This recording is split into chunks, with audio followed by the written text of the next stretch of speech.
दोस्तों, सुबह का नमस्कार।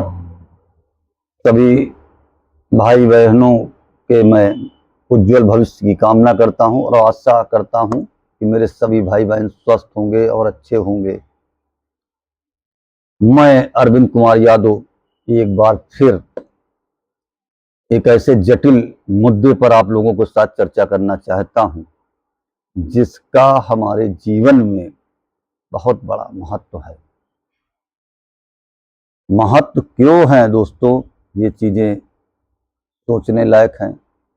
और जब आप पूरा वीडियो देखेंगे तो इस बात को गंभीरता से लेंगे। गंभीरता से लेने के लिए आपको ये पूरा वीडियो देखना।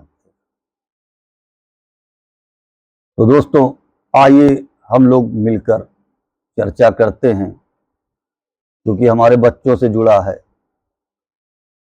तो चर्चा भी जरूरी है, सवाल भी जरूरी है। हमारे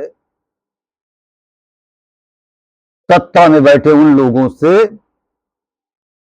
जो हमारे बच्चों के भविष्य के साथ खिलवाड़ करते हैं। तो दोस्तों, नीट पेपर लीक हुआ, बच्चों में आक्रोश था, बच्चों ने आवाज उठाई। और जब बच्चों ने आवाज उठाई तो पेपर निरस्त कर दिया गया। जब पेपर निरस्त कर दिया गया तो इससे बच्चों का नहीं, उनके परिवार का भी मनोबल टूट गया। अब परिवार का मनोबल क्यों टूट गया? क्योंकि हम देखते हैं कि हमारे बच्चों रात दिन पढ़ते हैं, मेहनत करते हैं। हम भी समय समय पे ध्यान देते हैं कि हमारे बच्चे मन लगा के पढ़ रहे हैं, तो चाहे हमको जितना परिश्रम करना पड़े, इनकी पढ़ाई लिखाई पर रोक ना लगे। हम एक टाइम खाते हैं ताकि हमारे बच्चों को अच्छी शिक्षा दीक्षा मिल सके। महंगे से महंगे स्कूलों में पढ़ाते हैं, महंगी से महंगी कोचिंग कराते हैं। उसके लिए चाहे जेवर बेचना पड़े, खेत बेचना पड़े, अपना मकान बेचना पड़े या गिरवी रखना पड़े।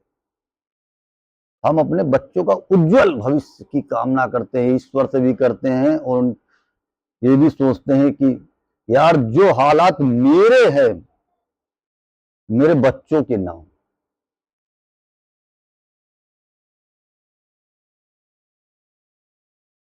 तो सोचने का हम लोगों का फर्ज भी बनता है अपने बच्चों के लिए। मगर जब कोई हमारा पेपर लीक होता है जिसमें हमारे बच्चे रात दिन एक कर दिए,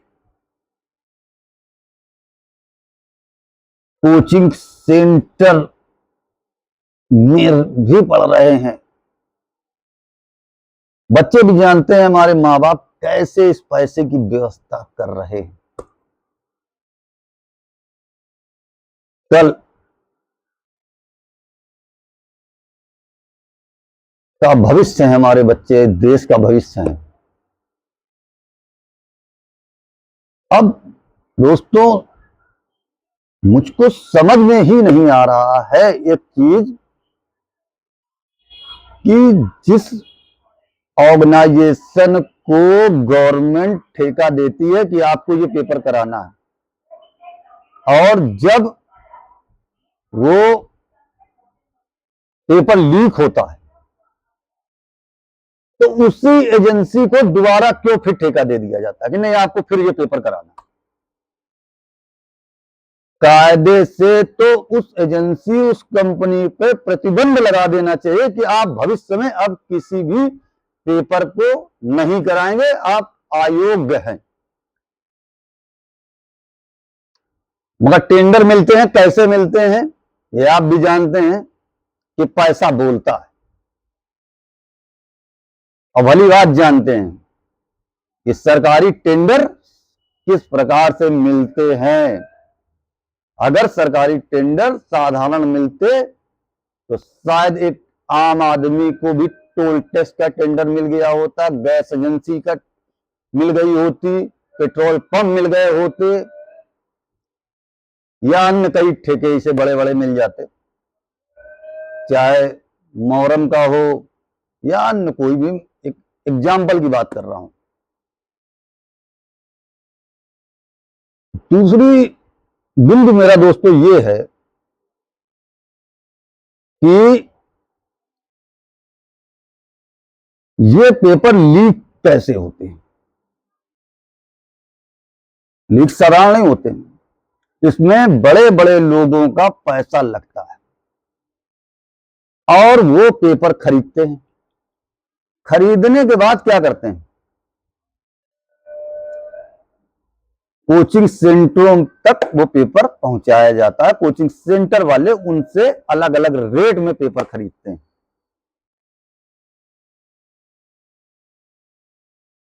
इसके बाद वो पेपर बच्चों तक पहुंचता है। मान लीजिए किसी एग्जाम में 200 क्वेश्चन आने हैं और 200 में से 150 क्वेश्चन आपको पहले से पता है, और जिस बच्चे को 150 क्वेश्चन पहले से पता है तो जाहिर सी बात है कि बच्चा एग्जाम क्लियर कर लेगा। अब जब एग्जाम कर लेगा, इससे बहुत से बच्चे एम्स के डॉक्टर बनेंगे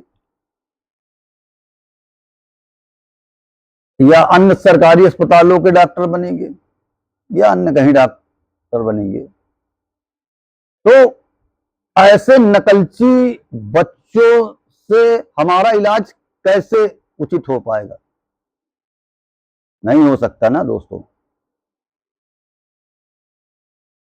अब जैसे सोशल मीडिया के जरिए से सब ज्ञान में आ रहा है कि राजस्थान के भाजपा का कार्यकर्ता का हाथ है इसमें, तो इसमें तो भैया उनकी सरकार है, उनके पास सत्ता है, वो कुछ भी करा सकते हैं। मैं किसी पे इल्जाम नहीं दूंगा कि हाँ सभी लोग भ्रष्ट हैं, मगर कुछ तो नेता ऐसे हैं जिनके जरिए से ये पेपर लीक का रैकेट चलता है। तो इस पे अब सीबीआई जांच चलेगी। 4-5 साल में लीक पोत के मुद्दा समाप्त कर दिया जाएगा। इस पर मुद्दा ही समाप्त कर देंगे। कायदे से होना क्या चाहिए दोस्तों, सुप्रीम कोर्ट के रिटायर्ड जजों की निगरानी में इसकी जांच होनी चाहिए और जिसको संज्ञान हमारे प्रधानमंत्री जी को समय समय पे लेना चाहिए कि इसमें क्या एक्शन चल रहा है, क्या कार्रवाई चल रही है। यही अपेक्षा कर सकते हैं दोस्तों, हम लोग अपेक्षा ही कर सकते हैं। मिडिल क्लास फैमिली में का लोग अपेक्षा ही कर सकते हैं और क्या कर सकते हैं। बाकी सारा सिस्टम तो आप लोगों के सामने है। जैसे नाना पाटेकर के पिक्चर में डायलॉग था, एक मच्छर साला आदमी को हिजड़ा बना देता है। तो हम लोग तो बस वही बन चुके हैं कि बस ताली बजाते रहते हैं, कभी थाली बजाते रहते हैं, कभी कुछ करते हैं, कभी मोमबत्ती जलाते हैं, और कर भी क्या सकते हैं। मगर दोस्तों मेरा अंतिम बिंदु जो है वो इस बात पे है कि मान लीजिए आपने पेपर रद्द कर दिया, रीपेपर होगा। अब जब री एग्जाम होगा तो लड़कों के लिए तो चलो ठीक है, इस बार नहीं निकाल पाए, एक अगली बार मौका फिर से मिलेगा, फिर से आप तैयारी करिए। कितनी ऐसी हमारी बहन बेटियां हैं जिनको कहा जाता है कि अब आप एग्जाम नहीं निकाल पाई हैं और आप अब आपकी जो है शादी कर दी जाएगी, और वो शादी होने के बाद क्या करेंगे? दिन भर वही उनके पास काम होगा, खाना बनाना, घर की साफ सफाई करना और अपने बच्चों की देखरेख करना। उन बच्चियों का तो भविष्य अंधकार में चला जाएगा। साथ ही साथ में दोस्तों आप ये भी समझिए कि जब एक एग्जाम होता है तो जहां पर बच्चों का सेंटर पड़ता है वहां के होटल इतने महंगे कर दिए जाते हैं, ट्रेनों में इतनी भीड़ होती है कि आने जाने की बेहद जटिल समस्या खड़ी हो जाती है, और खास तौर से लड़कियों के लिए तो बहुत ज्यादा दिक्कत है। अब लड़कियां एग्जाम देने जाएंगी तो एक उनके फैमिली का भी गार्जियन जाएगा उनके साथ में एग्जाम दिलाने। 400 किलोमीटर जाना, 500 किलोमीटर, किसी का सेंटर पड़ा है, किसी का कहीं पड़ा है, किसी का कहीं पड़ा। एक बार तो माँ बाप बड़ी मुश्किल से पेपर दिला पाते हैं, आने जाने का किराया व्यवस्था करते हैं। हमारे देश के नेता जब चलते हैं तो बढ़िया बाकायदा एसी में, वंदे भारत जैसी ट्रेनों में वीवीआईपी में बैठ के चलते हैं, मगर बच्चे तो इतना पैसा खर्च नहीं कर सकते, वो जनरल में भूसे के तरीके बैठ के जाते हैं। तो आपने मान लीजिए रजिस्ट्रेशन फीस नहीं लेंगे, मगर रुकने का, रहने का, खाने पीने का खर्चा वो कौन वहन करेगा? एक सोचने वाली बात है दोस्तों कि आप केवल पेपर की फीस नहीं लेंगे, मगर इन खर्चों को क्या सरकार पे करेगी? तो दोस्तों मेरे हिसाब से तो सरकार को यह भी सुविधा देनी चाहिए कि अगर कोई पेपर निरस्त हुआ है तो अब स्टूडेंट को एग्जाम सेंटर तक पहुंचाने की जिम्मेदारी, रहने खाने की व्यवस्था भी देनी चाहिए।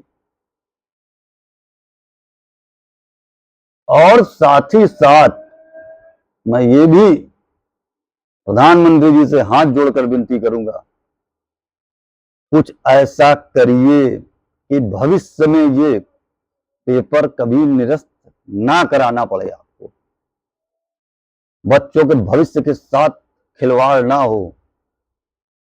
एक जब बच्चा बड़े मन से तैयारी करके एग्जाम देता है और इसके बाद उसका पेपर निरस्त होता है दोस्तों, तो बच्चे का ही हृदय नहीं टूटता, उसके माँ बाप भी टूटते हैं, क्योंकि एक बच्चे के साथ में माँ बाप भी उतनी तैयारी करते हैं।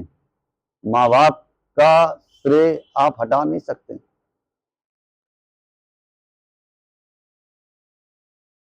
तो आपको सारी चीजें ध्यान में देना चाहिए। और दोस्तों मैं आपसे भी अपील करूंगा, मेरी ये हमेशा विनती रहती कि आप लोग सपोर्ट करिए मुझको, लाइक कमेंट शेयर करिए। मुझ में हो सकता है कुछ कमियां हो जो आप तक सही ढंग से मैं अपनी बात ना रख पाता हूं, मगर प्रयास करता हूं दोस्तों। मेरा प्रयास सार्थक है या नहीं है ये आप लोग ही बताएंगे। मैं भारत का एक आम नागरिक हूं, यही कहूंगा, आप लोगों के प्यार और समर्थन की जरूरत है ताकि भविष्य में और बढ़िया मुद्दों पर हम लोग चर्चा कर सकें। जय हिंद, जय भारत।